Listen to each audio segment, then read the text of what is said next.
Welcome to Season 3 of Making Our Way, our homegrown podcast where Jan and Rob and Dee and I offer comments on travel and education, religion and literature, politics and culture, and of course, food and coffee, except for Dee, who prefers tea. In these conversations, we seek new and better answers to questions where the old answers no longer work.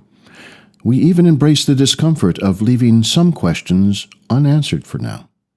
We share all the experiences that have shaped and challenged our perspectives.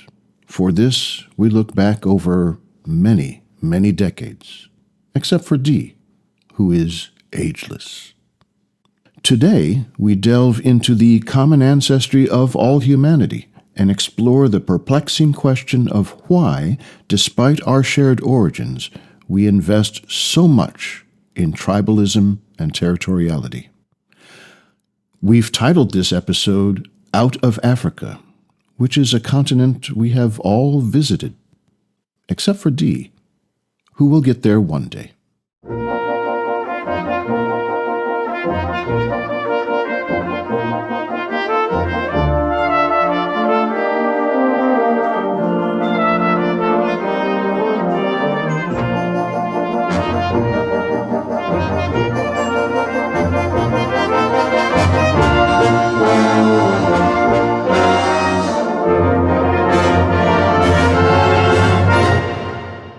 We're talking about making our way. Where were we? Where are we now? Where are we going? What's our trajectory? And I went way back to our yearbooks, our high school yearbooks. I looked at Jan's yearbook from 1972, Franklin High School. Jan graduated at the tender age of 6 years old, still a record for Franklin High School. I graduated in 1974. So looking through your yearbook first, page by page, I got part of my answer. Then I went through my yearbook page by page, and I was surprised by something that I found. Because on page 38, there's someone that by the name of Billie Jo Johnson. She was the only black person I found in our school history up to 1974. And it turns out she wasn't a student. She was part of a barnstorming basketball team called the Arkansas Lassies. This was a pro team that would travel around and play exhibition games here and there. And so they came to Franklin High School to play our male faculty in a basketball game. And Billie Jo Johnson was the only black person on the Arkansas Lassies and the only black person in our yearbook. And I'm just thinking, how could you go through an entire public school time and never have a black person as a schoolmate or even someone in the school district? Now, Dee, you're from Newfoundland. Mm-hmm. So, Dee, growing up, were there black people in St. John's, Newfoundland? No, but one population that was significant was Asian. A large Asian population?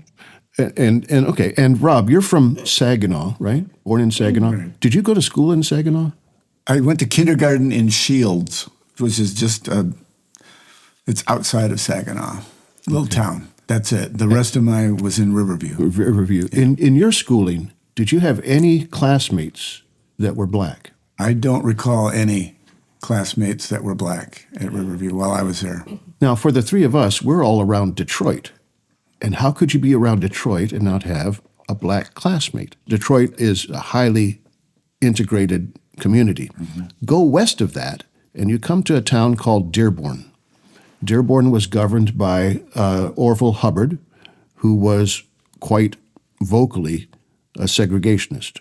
So when white people were moving out of Detroit, they would go to Dearborn or farther west, which is where we lived, where the black population just seemed to be non-existent during the 60s. And I thought it would be interesting to explore, well then, with that growing up, what were our attitudes towards the racial situation and the things that happened in our lives that made us aware of it and gave us the perspective we have today. Do you remember when you first became aware of the racial tensions, the situation of black people in American society? The tensions, I recall, were the 67 riots. See, I didn't go to school with any black students. We went to church with black kids. I don't remember any tension until the 67 riots. Which is kind of interesting because we've often spoken about being in Washington for the signing of the Civil Rights Act, which is in 64, as a pivotal moment in our lives.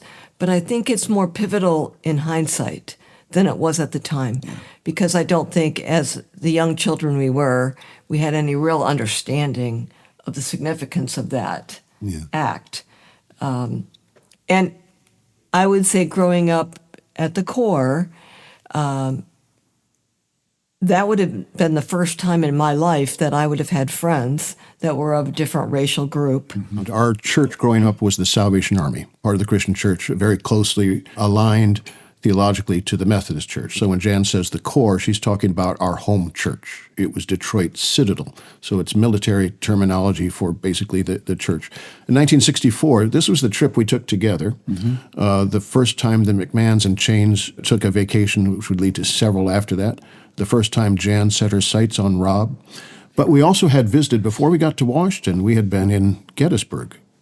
Right. And so the story of the Civil War would have been told in some way there. So we had the 64 Civil Rights Act, and we remember the applause when the news came through the crowd. I remember that. And I remember being excited about being in the gallery and seeing all these senators that my dad had talked about, basically.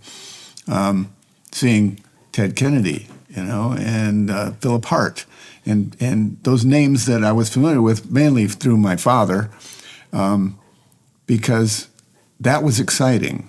But I'm like with Jan, I'm not sure that it really sunk in the significance of what was happening to an 8-year-old, like you say.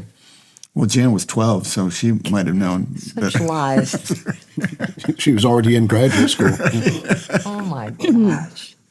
I honestly think the riots were hugely significant because in our house, we were impacted by what was happening downtown Detroit. I mean, we watched it. We had family members who lived downtown come and stay with us during that time because we were concerned about safety. And so we watched it on the news. We understood it was about race. We didn't really know all the dynamics of that. But then after the riots were over, Dad took us downtown to see all that had transpired. So it was part of our upbringing to understand what had gone on in our city, as I recall it. Well, our Uncle Jack and Aunt Midge, and then our cousins Barb and Craig, they lived on Cass Avenue in the Salvation Army facility known as the Evangeline Residence, which was a residence for the time for single women. And the way I remember it is that the trigger for Uncle Jack and Aunt Midge was when tanks were going down Cass Avenue. This is the same avenue that had Cass Tech on it. This was the high school that the Supremes went to. Here we are, they see tanks coming down, so get the kids out into the suburbs.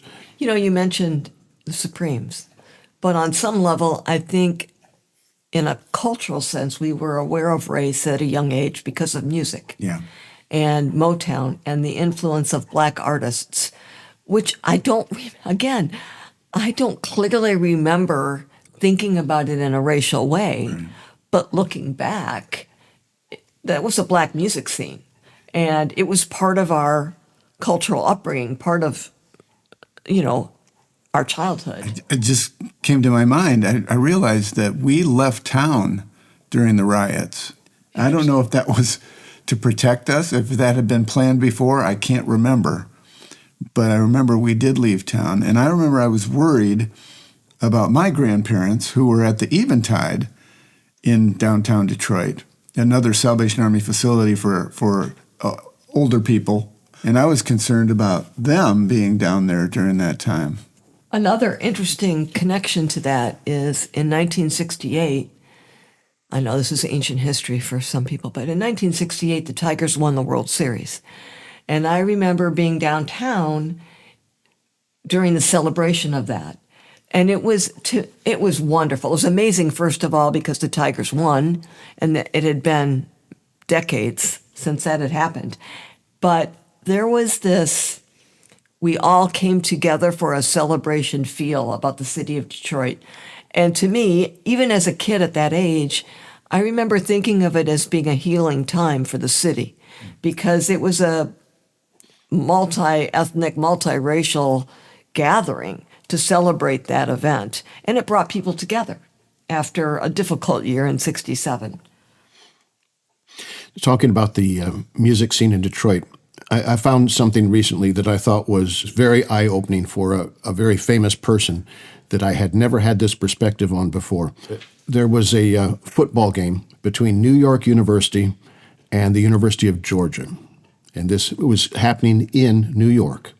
And the New York University had a running back who was black.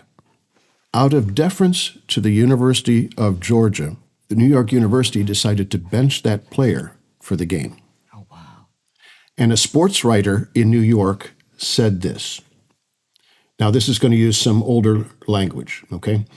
I was sickened to read NYU's agreement to bench a Negro player for the entire game. If a New York university allows the Mason-Dixon line to be erected in the center of its playing field, isn't that a great line? Mm-hmm. Then that university should disband its football season for all time. You know who said that? That was a sports writer for the New York Evening Graphic named Ed Sullivan. Oh, yes. I've heard about his stands on race. And that was in the year 1929. Wow. He wrote that.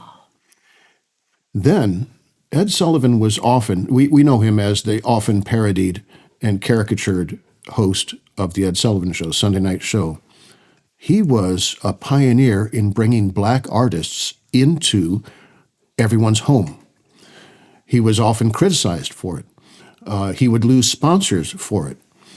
He was seen once, after someone has performed, come over and just give them a hug or something. And if it was a black person, sponsors would pull their sponsorship from his show. That didn't bother him. He wanted the best exposure for the best artists, and he knew who to get for that. And so a lot of black artists had national attention because of Ed Sullivan.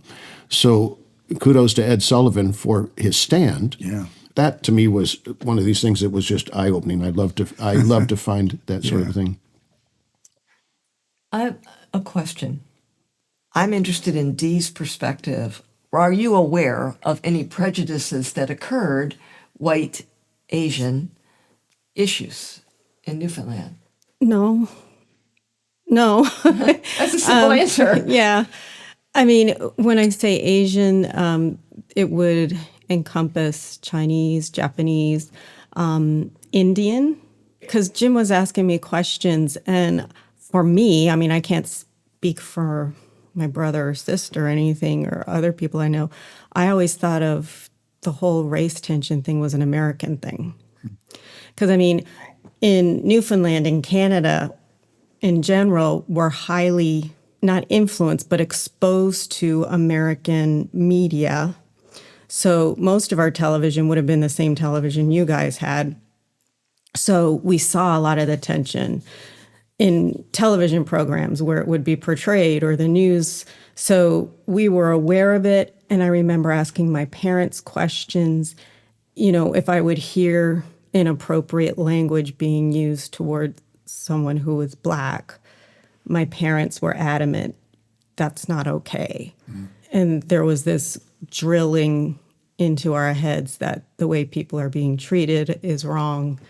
And it always seemed like it was south of the border for us. And now that doesn't mean that there's no racism in Canada, because I was telling Jim, as a young adult, when I was exposed to it by someone who was a minister, I'll just say that, and in that household, there was a lot of derogatory comments being made about people who had immigrated from Ethiopia, who were in a big city in Canada. And I remember being shocked by it and thinking, this is not how I was raised. How is it I'm being exposed to it here? someone who's a minister in the family. So I'm curious about that for two reasons. One, I think prejudices sometimes are defined by the populations around you or your own situations. Because when I moved to Colorado, I noticed that the way people from Mexico were spoken of was similar to how people who were black in Detroit were spoken of. Similar derogatory terms, but this is our group that we're going to talk about. And then also my friendship with Bev, who's Korean descent. I learned something I never understood totally until then, that she faced prejudice by being Asian from people who still remembered the Japanese attack on Pearl Harbor. And so even though she wasn't Japanese, people didn't distinguish that, but she was Asian and had to face some of the prejudice of that in her spouse's family, but also in our social circumstances in Fort Collins, Colorado.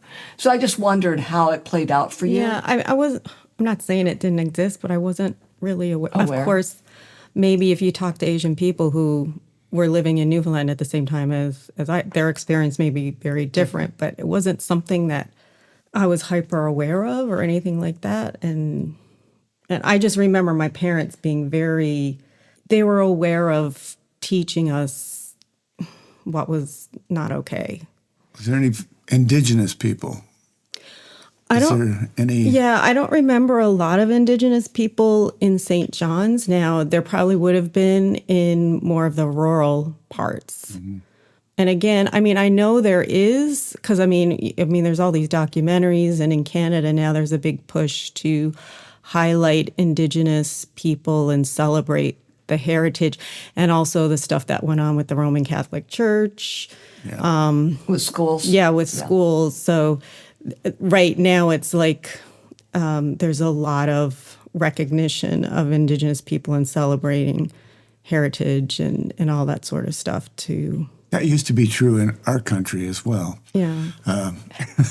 The national parks in the last 10 years have really pushed the original people that lived in those places and talked about them and celebrated them. And that's going away. Yeah. I mean, any national event like Canada Day or big special national holiday, you will always see a lot of indigenous people being featured.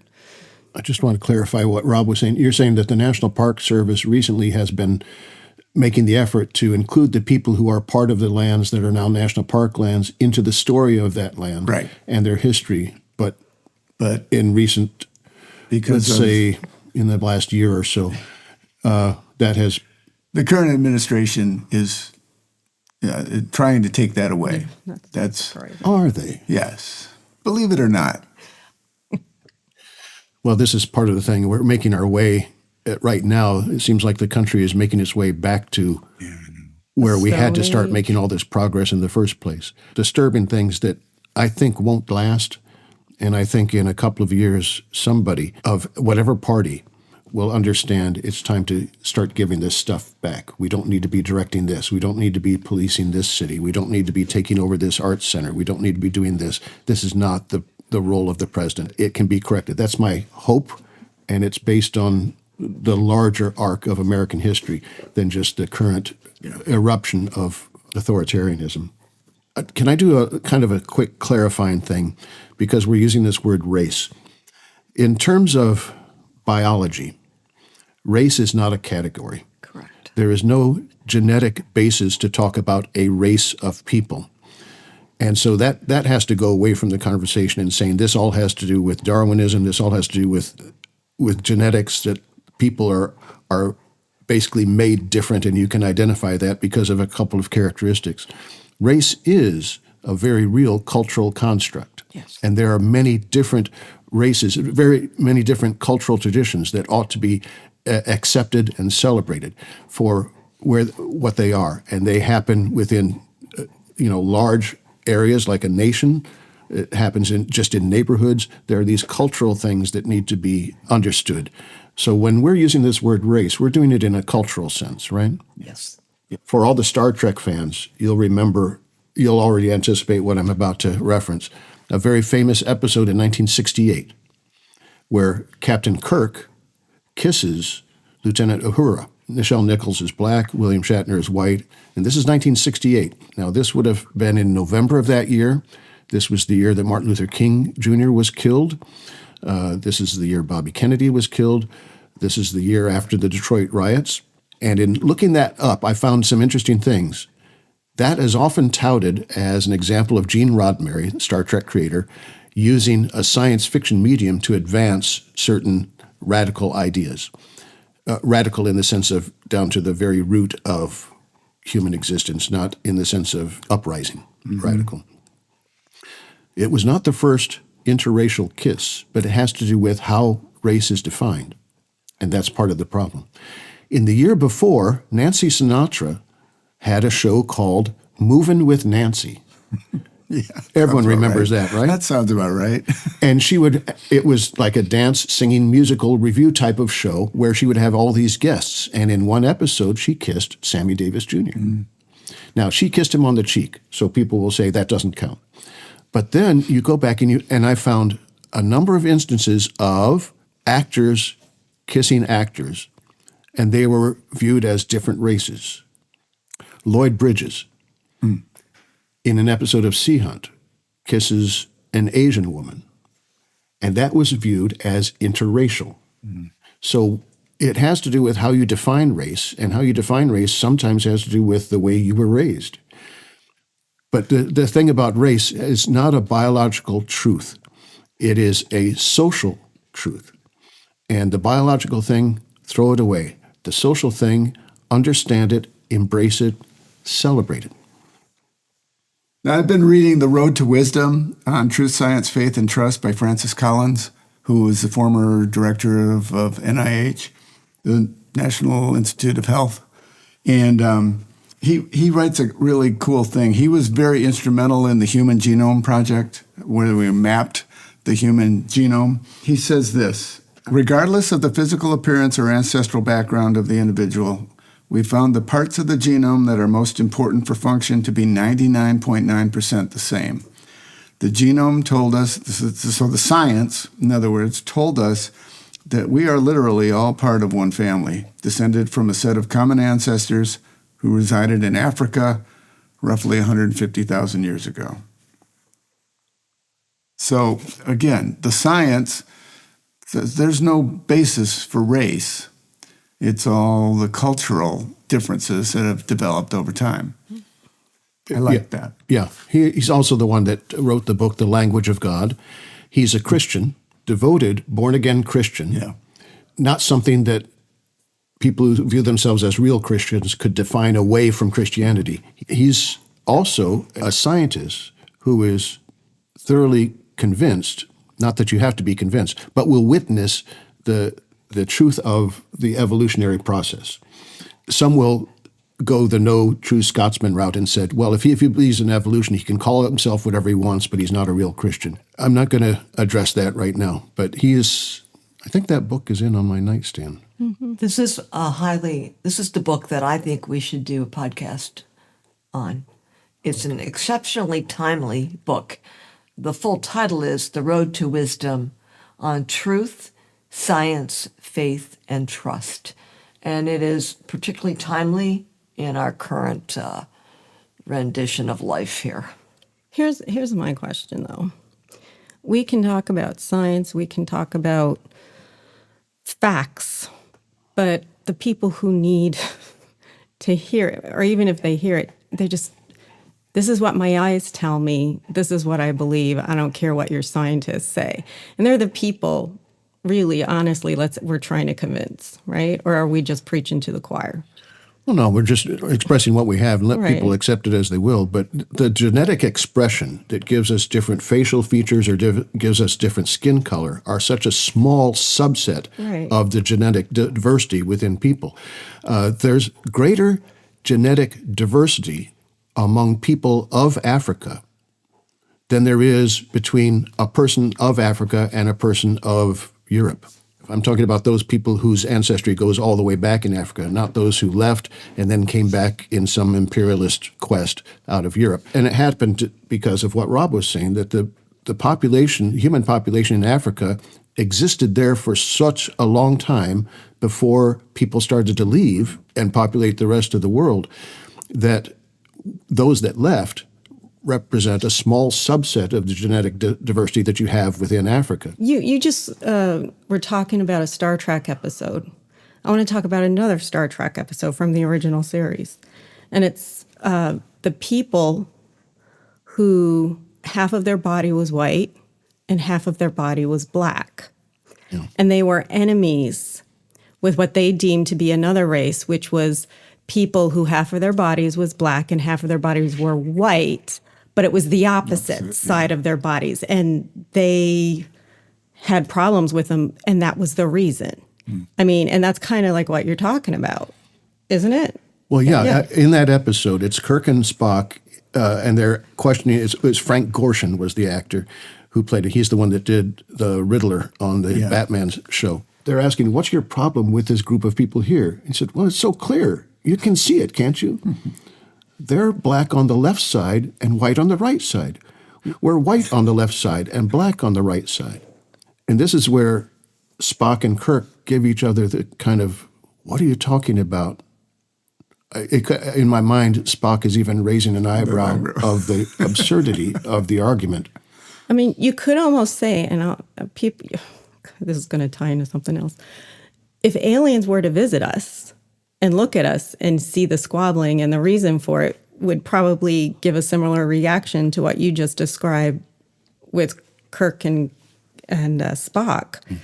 You know what's remarkable about what you said is you pulled an example from Kirk rather than Picard. In the Kirk-Picard world, she's a Picard, you know.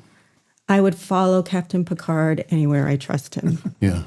It's like when you're talking about Bond, Connery or Craig. Oh, no. Craig. No, see, that's it. You're such a young person. I want Craig protecting me. All right. There we go. Well, you've got me. Okay. That's the best I can do. Chain. Mm-hmm. James Chain. Yeah. That's all I'm going to say. One more quote from Francis Collins' book. We have a very long way to go to become a post-racial society, but one thing can be said with certainty. Genetics will not support a concept of sharp boundaries or separate inheritance. We are all brothers and sisters. We are all Africans. As is often the case, our conversation extended far beyond what could be covered in just one episode. So, next week it's New Orleans, Katrina, plantations, vaccines, redlining, the Equal Justice Initiative, and a lexicon of acronyms like BLM, CRT, and DEI. Do you think we can fit that all in? As you might guess, it was a light-hearted, easygoing conversation, except for Jan, who had to be gently guided from a few precarious ledges. Until next time.